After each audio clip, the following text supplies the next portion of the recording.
Well, I decided to run for Congress because I think we've reached a very unique point in our nation's history. Never before has America faced the type of challenges that we're facing.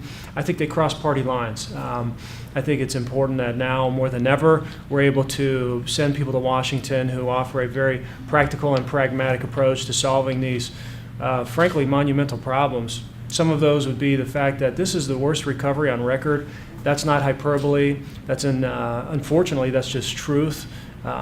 Our debt is larger than our entire economy. I think that's problematic for a number of reasons. Number one, the next generation, they're going to be forced with having to pay back this massive amount of debt.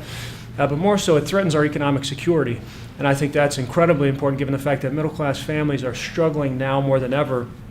And when you consider in the state of Arizona, roughly 80,000 kids K through 12 attend underperforming schools. Hear me, that is not a criticism on teachers. But that is, in fact, a realization that I think we need education reform. I believe in universal school choice. What does that do? Well, I think that we need to empower teachers, we need to empower parents, and we need to empower students. I think there's going to be great innovations in education, and the next generation, whether that's public schools or charter schools, online platforms or home-based platforms. And so I think when you empower parents with choice and students, everybody wins. So there's a number of problems when you consider also the value of the dollar is being diminished. What does that do, and what has caused that? Well, when we continue to spend more than we bring in every single year and just print the difference, that hurts middle-class families, Arizonans.